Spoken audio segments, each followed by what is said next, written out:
Bonjour, bienvenue dans le podcast de l'APM. Aujourd'hui, nous sommes le 11 septembre 2023. Je donne la date parce qu'on va parler avec Yves Bertoncini ou Bertoncini, ça dépend si la maman écoute ou pas le podcast. Donc là, on a dit qu'on pouvait européaniser le nom, donc Yves Bertoncini. Nous allons parler Europe. On va parler de ces entreprises, on va parler des chocs mondiaux auxquels elles ont été confrontées ces dernières années. Et donc, vaste sujet. Bienvenue, Yves, bonjour. Bonjour, merci de l'invitation. Et alors, Yves, comment on devient un expert de l'Europe alors ? Peut-être en étudiant au collège qui porte ce nom, le Collège d'Europe à Bruges, ce qui a été mon cas il y a une trentaine d'années. Et c'est vrai que l'Europe était plutôt une belle idée pour moi. Je suis savoyard d'origine piémontaise, donc tout ça est frontalier, à cheval sur deux pays, la France et l'Italie, c'est mon histoire familiale.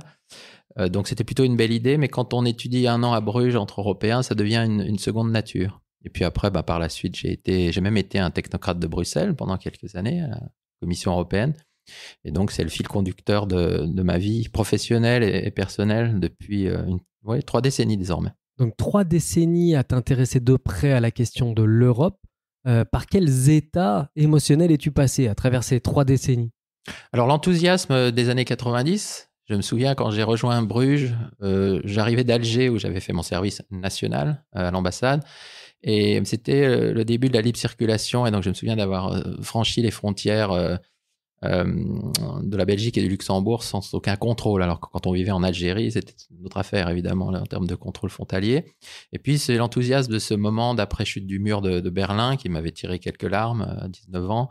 L'enthousiasme de ces projets de marché unique, la marche vers la monnaie unique, la réunification de l'Europe. Donc, je dirais que je suis tombé dans l'Europe experte à un bon moment. C'était les années Delors aussi, la présidence de la Commission. Alors, comme un peu plus tard, j'ai eu la chance de servir Jacques Delors en dirigeant l'Institut, le think tank qui porte son nom, lui-même me l'avait dit que tout ça avait bien changé. J'ai souvenir d'avoir accompagné, par exemple, au Portugal, où il était toujours vu comme l'incarnation de l'Europe des temps heureux. Sauf que tout ça s'est passé au moment de la crise financière. Donc là, on est en quelle année là ? Dans les années 2012, 2013, 2014. Et donc, évidemment, une Europe qui, là, suscitait des ressentiments beaucoup plus profonds, aussi bien dans les pays comme le Portugal, qui avait dû, pour se récupérer de l'aide, subir des cures d'austérité, que d'ailleurs dans les pays du Nord qui n'auraient pas voulu prêter d'argent au Portugal ou à la Grèce. L'Europe des crises de ces dernières années, puisque tu parlais d'émotions, ça a généré évidemment le Brexit. Pour moi, plutôt une grande tristesse. Les crises successives des réfugiés, ce ne sont même plus des crises. L'afflux massif de réfugiés, le fait que la Méditerranée est devenue un gigantesque cimetière, tout ça. Et l'Europe a été lancée, et célébrée sur l'air de l'hymne à la joie. C'est notre hymne. Mais je dirais ça n'inspire pas que de la joie. On passe par tous les sentiments, la tristesse aussi parfois, la peur. Et là, aujourd'hui, 2023, alors l'émotion prédominante pour toi, qui a quand même... donc, ce qu'on entend, c'est il y a 30 ans, c'était l'enthousiasme, la joie, et aujourd'hui, alors on est arrivé où ? Alors, pour toi, personnellement. C'est mêlé, désormais, c'est peut-être une affaire d'âge, mais je dirais que j'ai quand même ressenti quelque chose au moment de l'invasion russe de l'Ukraine. Alors, l'invasion russe de l'Ukraine, c'est d'abord une tragédie, ce sont des centaines de milliers de morts, c'est une guerre qui n'a aucun sens... mais en même temps, qui a généré un surcroît de solidarité, un élan assez unanime des Européens, des États, mais aussi des citoyens. Par exemple, j'évoquais les crises précédentes des réfugiés. Là, il y a eu un afflux massif de demandeurs d'asile, de réfugiés ukrainiens que nous avons accueillis, je dis nous, les Européens, parce que d'ailleurs, ce ne sont pas les Français qu'on a accueillis davantage, c'est plutôt l'Europe centrale et orientale.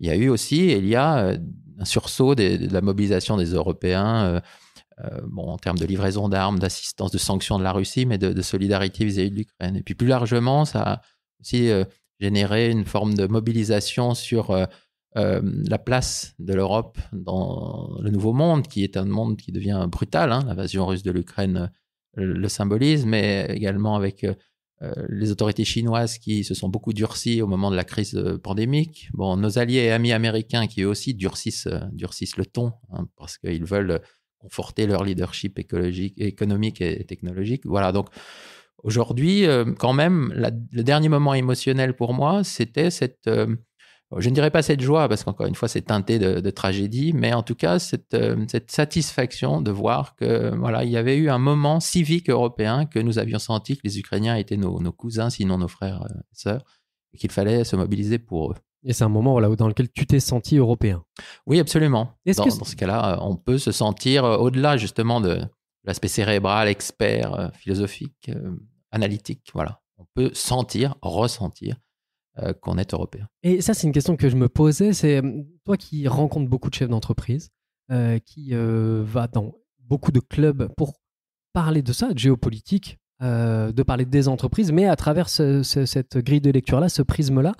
Qu'est-ce que tu ressens dans les clubs tiens, déjà, au niveau de ce sentiment d'appartenance à l'Europe, est-ce que tu ressens que les chefs d'entreprise que tu rencontres se sentent appartenants? Est-ce que c'est une réalité pour eux? Est-ce que c'est quelque chose d'assez abstrait? Est-ce que c'est quelque chose qui est passé? Est-ce que c'est quelque chose qui, au contraire, aujourd'hui est prédominant? Comment tu ressens ça, toi, dans les clubs?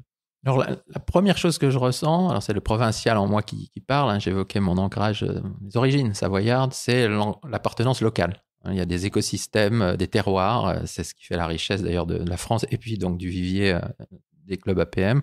C'est cette appartenance locale, régionale, avec beaucoup de différences selon les régions où je peux avoir à délivrer mon expertise, partager mon expertise.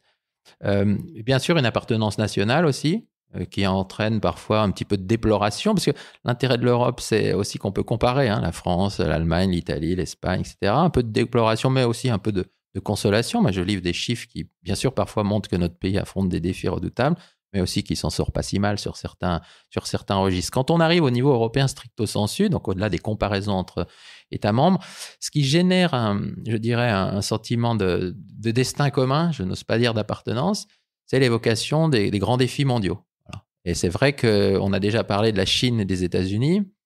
Bon, le défi chinois, il y a cette idée qu'il faut l'affronter ensemble, entre Européens. Voilà, l'offensive américaine, alors ce ne sont pas nos ennemis, ce sont nos alliés, mais quand même, ce sont des alliés parfois offensifs, dérangeants. Et puis au-delà de ces deux acteurs-là, bon, l'invasion russe, Vladimir Poutine, mais les défis climatiques. On parle beaucoup de défis climatiques, défis environnementaux, parce que précisément les Européens ont adopté un pacte vert pour y faire face, donc lutter contre le changement climatique, protéger la biodiversité. On le voit bien. Ce n'est pas entre Girondins, je dirais, entre Lillois, à ce niveau-là que les choses se ressentent, ni même au niveau français. C'est plutôt au niveau continental, au niveau européen. Et donc là, oui, quand on parle des défis migratoires, les défis d'accès à la main-d'œuvre, hein, défis migratoires, c'est large, mais quand les entreprises pensent qu'elles ont besoin de main-d'œuvre qu'elles ne trouvent pas forcément en France ou dans leur région, voilà. À ce moment-là, ça génère des réflexes communs, je dirais, et donc cet sentiment d'être embarqué comme Européen sur le même bateau. Bon, alors, tu nous as listé pas mal de grands thèmes et de grands défis. On va essayer de les reprendre. Je vais essayer de les reprendre dans l'ordre. Mais alors, par exemple, pour commencer par la fin, le défi, le pacte vert européen. Quand tu rentres dans un club APM et que tu parles du pacte vert européen, quelle proportion de chefs d'entreprise sont au courant de quoi on parle? Alors, il y a le concept, puis il y a le contenu. Ouais. Le concept de pacte vert européen... Tout le monde en a entendu parler. Le mot même de pacte vert européen, non. Le contenu, tout le monde, mais pas le concept. C'est-à-dire que 1 ou 2 sur 10 ont entendu parler du pacte vert européen. En revanche, dès l'instant où je prends des exemples, j'en prends un, l'interdiction de la production des véhicules à moteur thermique en 2035, là, tout le monde en a entendu parler. Oui. Simplement, il ne le rattachait pas à l'un des volets de ce pacte vert européen, qui est celui de verdir la mobilité. Quels sont les autres grands défis de ce pacte vert qui pourraient concerner plus directement les entreprises? Parce que là, celui dont tu parles, ils sont au courant, mais c'est presque à titre personnel ou c'est en tant que citoyen qu'ils sont au courant, pas forcément en tant que chef d'entreprise, parce que ça n'a pas forcément une incidence peut-être sur leur flotte de véhicules à horizon 2035. Il y a ça. Ouais. Moi, je suis allé au club APM du Mans, donc le Mans avec 24 heures, oui, mais en effet... Ce qui les touche peut-être davantage, là j'évoquais la mobilité verte, il y a aussi quand même la mobilité des collaborateurs, parce que c'est pas que la voiture, hein, c'est le train, tout ce qui relève de la mobilité. Mais il y a aussi le verdissement de l'énergie. Là, pour une entreprise, quel est son approvisionnement, son mix énergétique, voilà, et les prix qui vont avec, parce qu'on l'a bien vu, là il y a eu un pic inflationniste là-dessus. Il y a tout ce qui relève du recyclage, de l'économie circulaire. Là, ça peut concerner un très grand nombre d'entreprises. Donc tout ça, c'est des directives européennes. Alors, en effet, la même chose sur tout ce qui est construction, rénovation des bâtiments. Ça se situe au niveau européen. Les produits chimiques, enfin beaucoup d'éléments. la dimension internationale, parce que par exemple, il y a des discussions sur l'interdiction de la déforestation importée. Donc, les entreprises de l'agroalimentaire, par exemple, j'en avais rencontré une, Valrhona, pour ne pas la nommer, maintenant doit montrer que quand elle importe du cacao du Brésil, ça n'a pas été au prix d'une déforestation de la forêt, la taxe carbone aux frontières, ainsi de suite. Et donc, il y a quand même beaucoup d'éléments sur ce pacte vert européen qui finissent par entrer dans, non pas seulement l'environnement des entreprises, mais dans leur réalité, les comptes qu'elles doivent rendre sur leur chaîne d'approvisionnement. Et donc, y compris dans leur rapport annuel d'information. Bon, donc ça, c'est vraiment l'un des sujets sur lesquels il y a une grande curiosité, avec parfois d'ailleurs des débats sur est-ce que ça réchauffe pas, est-ce que nous, les Européens, on doit le faire tout seul, mais on ne va pas sauver la planète tout seul. Mais en même temps, compte tenu des épisodes climatiques qui s'enchaînent, la volonté de s'inscrire dans ce mouvement, qui est quand même un très grand mouvement, puisque les Européens ont décidé d'être le premier continent neutre en carbone à l'horizon 2050, sauf que ça c'est loin, mais avec des objectifs à 2030. Et donc d'ailleurs, la dernière chose que je rappelle toujours aux participants des clubs APM, c'est que tout cela a été décidé en 2019 avec une commission européenne présidée par Mme von der Leyen, un parlement qui avait été élu à l'époque. Il y a de nouvelles élections entre le 6 et le 9 juin 2024. Ça tombe pas du ciel, tout ça. Ça dépendra, l'évolution de ce pacte vert, son approfondissement, son accélération, ou au contraire, son atténuation du résultat des prochaines élections européennes. Donc, les chefs d'entreprise sont impactés à un titre économique, mais ils ont aussi les moyens de faire passer leur message dans les urnes en juin prochain. Donc là, tous les citoyens européens vont voter pour la Commission ? Tous sont invités à voter pour les députés européens. Donc, pour nous, les Français, ce sera le 9 juin 2024. Et ensuite, les députés européens voteront, éliront le président ou la présidente de la commission que les chefs d'État et de gouvernement leur proposeront. Et puis ensuite, l'équipe entière, l'équipe des commissaires, et après avoir auditionné et parfois renvoyé chez eux certains candidats au poste de commissaire qui équivaut au poste de ministre en France. Donc là, on est à quelques mois des nouvelles élections. Quelle est l'ambiance là à Bruxelles ? Ça accélère pour essayer de passer un certain nombre de mesures avant le renouvellement ? Voilà. Absolument. Donc ça, il y a une double dimension. Tu as raison de le souligner. Ce qui est intéressant dans les expertises de l'année qui vient, c'est qu'il y a une accélération puisqu'il y avait un programme. Alors, il n'y a pas que le pacte vert dans le programme, mais le pacte vert, c'est prédominant. On accélère parce que précisément, comme il y a eu le choc pandémique qui n'était pas prévu, puis l'invasion russe de l'Ukraine, ça a retardé certains travaux. Donc, il y a plutôt une volonté d'accélérer ce qui doit l'être avant le printemps 2024. Puis, il y avait aussi d'autres mesures. La régulation du numérique, l'Europe n'a pas fait que ça. Il y a ce qu'elle fait, évidemment, en matière militaire vis-à-vis de la Russie. Bon. Mais de l'autre côté, la deuxième dimension, c'est de préparer la suite. Parce que j'évoquais les élections, il y a bien sûr des états-majors politiques, des candidats qui vont réfléchir. Mais au-delà, il y a des États et puis des institutions européennes, la Commission en particulier, qui se dit, voilà, on va faire le bilan de ce qui a été fait en 5 ans. Et puis maintenant, il faut se projeter à l'horizon 2029, et donc je parlais de 2030, pour essayer de donner un cap pour, je dirais, baliser la voie de cette action collective. Et ça, c'est toujours nécessaire au niveau européen. Les décisions européennes ne reposent pas sur la volonté d'un homme seul. Vous voyez ? Bien sûr. Il faut agréger plusieurs institutions, mais aussi plusieurs pays, 27, et puis plusieurs forces politiques partisanes. Et donc, il y a toujours la nécessité, je dirais, d'abattre ses cartes, de dévoiler son jeu. C'est assez ouvert, et ça, c'est le processus que nous allons voir à l'œuvre tout au long de l'année 2024. Et alors, aujourd'hui, donc septembre 2023, dans le nouvel ordre mondial là, qui est en train de s'organiser post... Donc, tu en as cité un certain nombre de gros événements.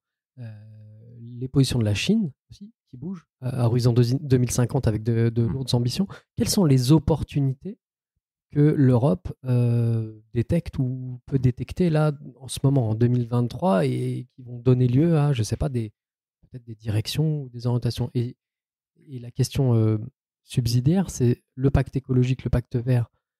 Dans quelle mesure ça nous crée des opportunités vis-à-vis de la Chine, et on sait des tensions qu'il peut y avoir sur les terres rares, sur les micro-composants, sur des choses sur lesquelles, il y a des enjeux stratégiques majeurs, macro. Ouais. Et une vulnérabilité stratégique des Européens parfois, parce que ce qui est évidemment révélé par le choc pandémique, le Covid, c'est que nous n'avions plus de masques, plus de paracétamol, etc. Donc, d'où les réflexions en cours sur la production localisée, relocalisée dans certains cas. Et puis, même chose, l'invasion russe, c'était plus de gaz russe, plus d'hydrocarbures. Donc, il y a vraiment des réflexions stratégiques sur comment situer l'Europe, sa production, mais aussi son commerce international dans une mondialisation qui est de plus en plus marquée par la rivalité américano-chinoise. Alors, j'aime que tu évoques le terme d'opportunité, parce que j'arrive toujours avec les risques et les opportunités. Parce que les transitions en cours, donc la transition écologique, la transition géopolitique, comment l'Europe se situe, je dirais, dans cette mondialisation qui est un peu post-occidentale. Nous ne sommes plus le centre du monde, nous les Européens, mais nous sommes le continent le plus prospère. Nous sommes évidemment, nous avons beaucoup d'atouts. Certes, nous vieillissons, nous sommes le plus vieux des continents, mais nous sommes ouverts au monde. Voilà. Donc, quels sont les risques, mais aussi quelles sont les opportunités? Et pour les Chinois, on représente l'Europe un marché énorme. Les Chinois, il y a une interdépendance. Voilà. On entend beaucoup d'invocation de la souveraineté ou de la dépendance. En réalité, on est de l'indépendance, on est interdépendant. Et particulièrement avec la Chine, plus que les États-Unis ne le sont. Les États-Unis, c'est un pays continent qui est relativement autosuffisant, qui a beaucoup de matières premières, qui a beaucoup de... Voilà, que ce soit énergétique, agricole, voilà, qui n'est pas très extraverti. En tout cas, moins que nous, les Européens, qui sommes non pas seulement le plus vieux des continents, mais le plus petit. Donc, on est extraverti. Les Chinois, même si maintenant, ils reposent davantage leur développement économique sur la demande interne, puisque il y a eu un accroissement de la richesse en Chine, ils sont quand même extrêmement dépendants toujours du monde. Et donc, on entend que ce développement interne, ils n'arrivent pas à le pousser autant qu'ils aimeraient. Que finalement, la croissance est quand même beaucoup portée par l'exportation. Il y a des butoirs, mais ça s'est quand même beaucoup développé quand on voit le taux d'extraversion de la Chine. Et il y a des butoirs écologiques, il y a des butoirs sociaux. Ils commencent à vieillir, les Chinois. Voilà, ils commencent à perdre de la population. Donc, voilà. Mais ils ont quand même un système politique autocratique qui a le temps devant lui. Ils prennent des décisions qui peuvent essayer de mettre en œuvre de manière un peu autoritaire. Ça ne marche pas toujours, on l'a vu dans la crise pandémique. Et donc, ils regardent les Européens comme un partenaire commercial et peut-être, je dirais, un continent qu'ils voudraient bien garder à mi-distance entre eux et les États-Unis. Alors, en réalité, nous sommes alliés avec les États-Unis, pas avec la Chine. Nous sommes solidaires des États-Unis dans la guerre russe en Ukraine. Mais c'est vrai que l'interdépendance des euro-chinoises conduit beaucoup de chefs d'entreprise, parfois en France, beaucoup en Allemagne, par exemple, à dire qu'il faut essayer de calmer le jeu, de maintenir des relations, pour autant que la Chine ne se livre pas à l'invasion de Taïwan, comme Poutine s'est livré à l'invasion de l'Ukraine. Alors après, sur ce que tu évoquais, les dépendances en matière première critique, etc., là, oui, il y a eu une prise de conscience sur, ne doit-on pas,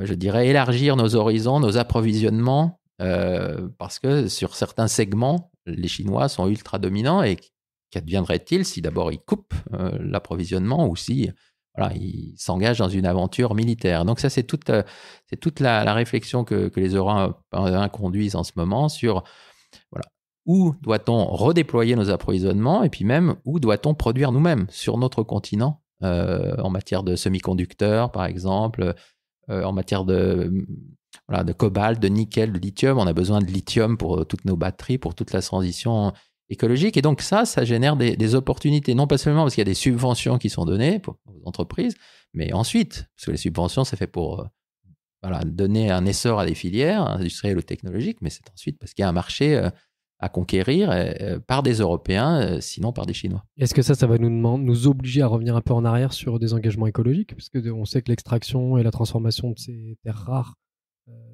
c'est des désastres écologiques. C'est une des raisons pour lesquelles on était bien content de pouvoir les exporter, les renvoyer ailleurs, et notamment en Chine, et qu'ils ont été contents de pouvoir les accueillir.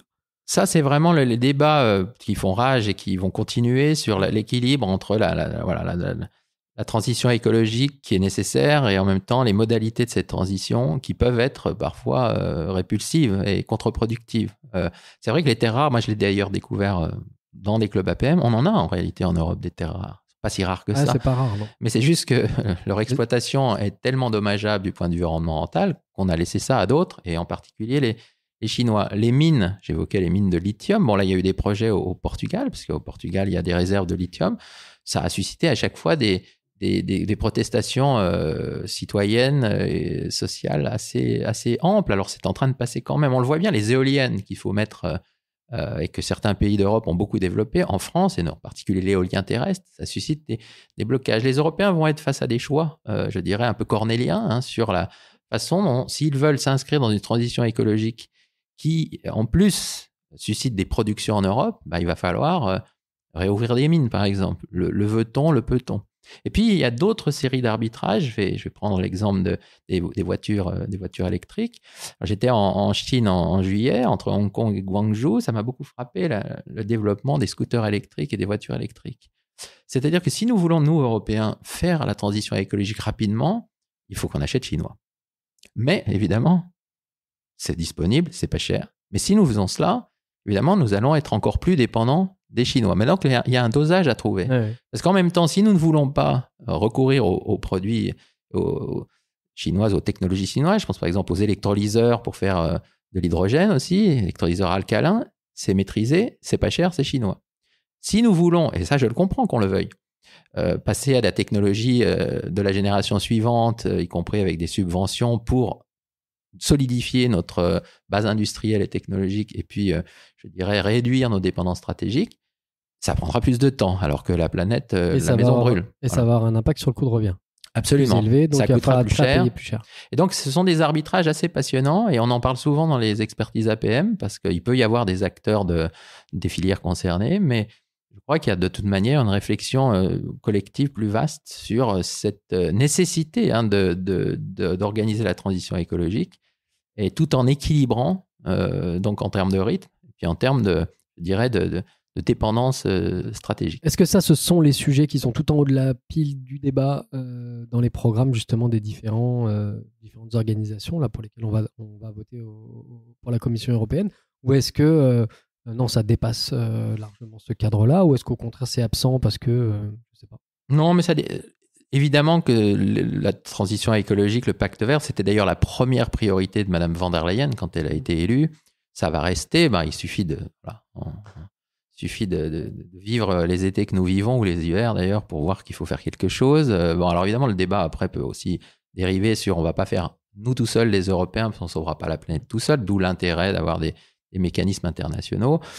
Bon, ensuite, il y a des enjeux toujours économiques très, je dirais, très immédiats sur l'inflation, le pouvoir d'achat, parce qu'on l'a vu avec... Donc là, justement, ça, c'est un des sujets que tu traites aussi dans ton expertise. C'est 2 ans après le quoi qu'il en coûte Covid, les dettes, où en sommes-nous alors? Les investissements qui sont nécessaires et en même temps les dettes qui se sont creusées, les taux d'intérêt qui remontent parce que... Voilà, donc ça, c'est ces enjeux aussi qui sont économiques, financiers, je dirais plus classiques. Après, selon les partis, tu m'interroges, il y a des partis qui, eux, ne vont parler que d'immigration et d'islam parce qu'eux, ils font écho aux troubles identitaires des Européens. Je l'évoquais, on est un des pays les plus petits, on est le plus petit des continents, nous vieillissons, donc nous avons économiquement besoin d'immigration, mais ça suscite dans certains pays, y compris en France, pas partout, mais en tout cas, ça suscite en France, en Italie, beaucoup de réticences. Donc voilà, il y a des pays qui vont... des partis qui vont mettre l'accent là-dessus. Bon, voilà, il y a qu'est-ce qu'on doit faire en matière de nouvelles technologies et de numérique. Alors là, le problème n'est pas franchement la Chine, mais ce serait plutôt les États-Unis. Voilà. Ça sera selon les sensibilités, mais j'ajouterais, les élections européennes, l'avantage, c'est un des principes communs, elles sont à la proportionnelle. C'est-à-dire que comme elles sont à la proportionnelle, on n'en a pas beaucoup, par exemple, en France, des élections à la proportionnelle, il y a énormément d'options possibles, énormément de listes, énormément de candidats, et qui se retrouvent représentés ensuite au Parlement européen à Strasbourg. Donc, je pourrais presque dire qu'on aura l'embarras du choix, ce qui n'est pas toujours le cas, sinon, dans d'autres élections nationales. Qu'est-ce que... Ouais, là, concrètement, est-ce qu'il y a des conseils ou des conseils que tu donnes aux chefs d'entreprise en 2023, là maintenant, 2 ou 3 ans après le Covid? On sait qu'on est dans des périodes totalement incertaine. Là, on vient de lister un nombre quasiment incalculable quand on imagine les répercussions de problématiques internationales. Est-ce qu'il y a des opportunités, des choses qu'on pourrait détecter ou que toi, avec ta lunette très européenne, tu as identifié et que tu as envie de partager avec les gens que tu rencontres dans les clubs? Alors, peut-être la chose que j'essaye d'apporter, au-delà de l'expertise de la journée, ou parfois de la demi-journée, ce sont des sources d'informations. C'est-à-dire que mes présentations contiennent beaucoup de liens qui leur permettent, après l'expertise, mais j'allais dire par la suite aussi, d'aller, par exemple, sur la Banque Centrale Européenne, le Conseil des gouverneurs se réunit toutes les 6 semaines. Moi, je leur conseille, d'ailleurs, je le mets dans le récapitulatif, regardez toutes les 6 semaines, c'est un peu avant, regardez les analyses, parce que bien sûr, les médias s'en font toujours un peu l'écho, mais si vous voulez aller un peu dans le détail, regardez.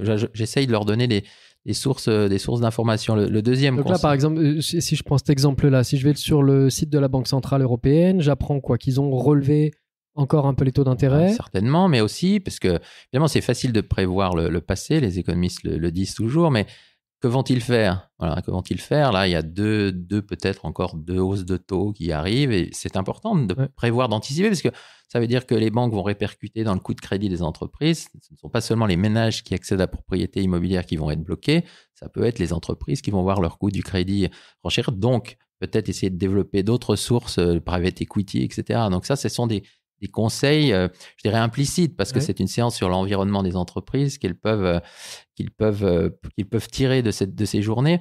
Le deuxième conseil que je donne, mais qui est vraiment transversal, c'est que quand on parle d'Europe, l'Europe, ce n'est pas la France en plus grand. Alors la France est un grand pays leader de l'Europe, fondateur de l'Europe.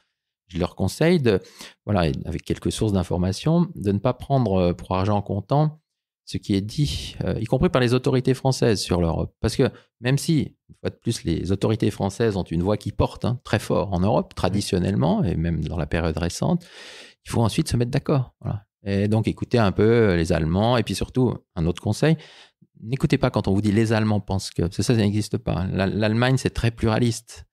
D'ailleurs, vous voyez, il y a un gouvernement de coalition en ce moment avec 3 partis différents. Donc, ne laissez pas, essayez de vous intéresser. Soyez un peu précis. Et en regardant les médias allemands, c'est ça ton conseil aussi? Alors, je peux leur donner des sources d'informations en anglais. Oui. Il y a des très bons mais sites. Ce que je comprends de ce que tu dis, c'est de ne pas forcément regarder ça avec notre prisme de franco-français. Absolument. Mais ça, il faut avoir du temps. Mais sinon, ça serait plus leur dire, quand vous avez un sujet, allez-vous. Voilà. Mettez-vous en contact avec un spécialiste de l'Allemagne, parce que les Allemands pensent que ça, c'est quelque chose que j'ai appris dans mon passé professionnel. Ça, c'est non avenu. Autant en France, on a un système de commandement centré autour de la personne d'un président qui, effectivement, on peut quand même, surtout quand il a majorité à l'Assemblée, ce qui n'est plus le cas, diriger, incarner. Autant dans des pays comme l'Allemagne, c'est pas le cas. Voilà, des conseils comme ça, je dirais, pour qu'au-delà de l'expertise partagée pendant la journée, eh bien, ils puissent aussi repartir avec des réflexes et des sources pour aller plus loin. Est-ce qu'on a oublié quelque chose dans ce tour d'horizon? C'est tellement vaste, je dirais que... Le sujet est vaste, c'est difficile de les trouver on a parlé des opportunités un petit peu. Est-ce que là-dessus, tu voudrais développer un petit peu, toi, ce que tu pressens, ressens? Oui, moi, je dirais que c'est presque plus important encore de le dire quand on est français. La France est un drôle de pays, si je puis m'exprimer ainsi, quand je la compare. J'ai la chance de voyager pas mal sur notre continent. Il y a toujours une forme d'emphase accompagnée d'une forme de déprime.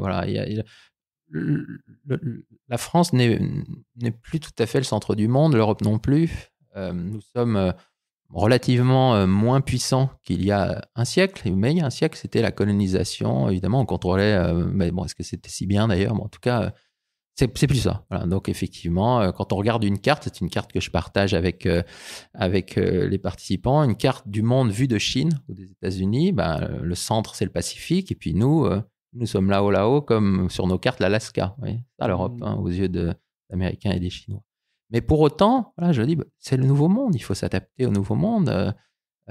Et nous sommes l'Europe, nous sommes les Européens. Nous, les Français, au sein de l'Europe, on pèse énormément. On a quand même beaucoup d'atouts, à condition de considérer qu'effectivement, on a moins d'opportunités qu'il y a un siècle, oui, peut-être, moins de leadership, mais on a une population bien formée, on a des atouts, des fleurons industriels, de la recherche, etc. Alors, on n'est pas meilleur sur tous les tableaux, c'est comme aux Jeux Olympiques, on ne peut pas gagner toutes les médailles dans toutes les disciplines, mais l'Europe est à l'intérieur de l'Europe, la France, les Français, les chefs d'entreprise ont beaucoup de ressources pour faire face aux chocs mondiaux dont on parle et aux défis au sens large. Alors évidemment, ça n'exclut pas qu'il y ait plein de problèmes à régler dans notre cher et vieux pays, mais ça, pas besoin de les évoquer, on les connaît. Qu'en est-il du mouvement des talents au sein de l'Europe? On entend beaucoup parler de gens qui vont aller aux États-Unis. maintenant nouvellement plutôt en Asie, en Chine en particulier, parce qu'on sent quand même que c'est là que beaucoup de choses se passent. Est-ce qu'il y a des circulations de talents, je sais pas, en Allemagne, en Italie, en Espagne, au Portugal, dans les deux sens? Alors, il y a la migration, la circulation est souvent guidée par la nécessité. C'est-à-dire que il y a de la circulation qui est de l'extérieur de l'Europe vers nous, de la migration de travail en particulier. Je pensais plutôt en interne. Mais alors justement, si on en vient à l'interne, j'évoquais ma joie de pouvoir passer librement les frontières il y a 30 ans. Il y a eu des chocs de migration interne en Europe. Typiquement, quand les Espagnols et les Portugais nous ont rejoints, mais ils sortaient de dictature avec des économies en retard. Bon, même si leur pays était appelé à se développer, d'ailleurs, ils se sont développés de manière spectaculaire à ce moment-là. Et avant, déjà, il y avait eu de la migration. Où il y en a eu d'autres, c'est au moment des crises financières, crise économique et financière, la crise de la zone euro. Là, on a vu à nouveau les Portugais partir ou d'autres pays. Bon. Quand l'Europe s'est élargie en 2004-2007 aux pays d'Europe centrale et orientale, ex-communistes, il y a eu des vagues migratoires importantes au sein de l'Europe, y compris d'ailleurs vers la Grande-Bretagne. Et ça a joué une petite partie de l'explication du vote Brexit, un afflux assez important de ressortissants d'Europe centrale et orientale. Il faut des différentiels de développement ou de salaire pour que les migrations s'opèrent. Les Roumains sont par exemple... Pour la France, c'est plutôt un pays qui attirerait les talents plutôt que des opportunités pour les Français dans les autres pays d'Europe. Alors c'est intéressant parce que quand tu parles d'opportunités, il y a aussi, d'ailleurs comme pour les migrants de l'extérieur, il y a, je dirais, un choix qui doit faire des arbitrages. Pourquoi d'ailleurs les migrants qui sont à Calais, c'est pas en France qu'ils veulent aller, c'est en face, parce qu'il y a des diasporas, il y a un niveau de prospérité, un niveau de chômage plus bas, un niveau de prospérité plus haut, la langue anglaise qui se maîtrise mieux, donc il faut aussi que la France soit attractive. Les Roumains, par exemple, c'est une langue latine, ils sont beaucoup allés en Italie, vous voyez, dans les métiers du care. Ce qui d'ailleurs pose un problème à la Roumanie, parce qu'elle s'est un peu dévitalisée de sa main-d'œuvre. Mais au moins, si tu parles d'opportunités, dans le marché unique européen, il y a la possibilité de faire appel à de la main-d'œuvre, puisqu'on est citoyen de l'Union européenne, de manière libre, alors que par exemple, puisque les Britanniques ont décidé de quitter l'Union européenne, là, il n'y a plus de libre circulation. Et nous, on a pas mal de secteurs sur lesquels on a de la tension, mais notamment le secteur de la logistique qui s'est fort développé, en hôtellerie-restauration. On n'arrête pas d'entendre qu'on a du mal à recruter. C'est ça. Et là-dessus, quelle est la position de la France Sur la libre circulation européenne, je dirais, il y a... La position, c'est que tel que le droit européen s'applique, voilà. Alors, il y a beaucoup d'infirmières espagnoles qui sont venues, par exemple, dans nos systèmes hospitaliers. Moi, j'ai vu donc un tunnel creusé entre la France et l'Italie, mes deux amours. Et c'est vrai que dedans, il y avait des Polonais. C'est pas des plombiers polonais, mais c'était des mineurs polonais qui savaient creuser des tunnels. Donc, c'est quand même une opportunité, une ressource pour nous.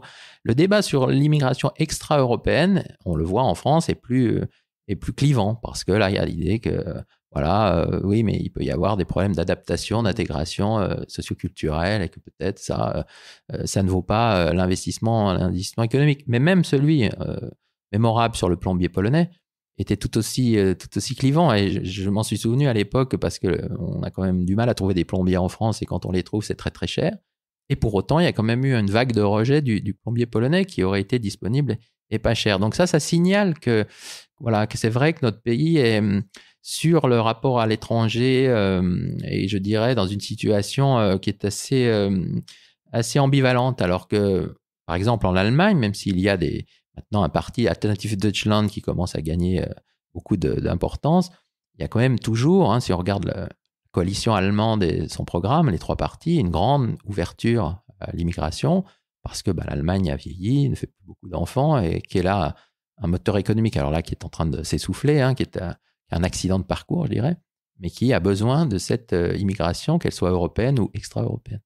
Oui, qui avait passé un message fort en disant accueillir 1 million de... Oui, ce qui a été fait sans grand problème, d'ailleurs, et la nouvelle coalition a dit qu'il en fallait d'autres encore. Et alors là, il s'agissait de réfugiés qui parcouraient les routes d'Europe. Oui. Ça s'est fait de manière désordonnée, donc ça, c'est malheureux. Mais là, en revanche, ce que l'Allemagne est en train de favoriser, c'est juste l'arrivée et il y a une compétition entre pays européens, parce que la main-d'œuvre des autres pays va où elles se sont accueillies.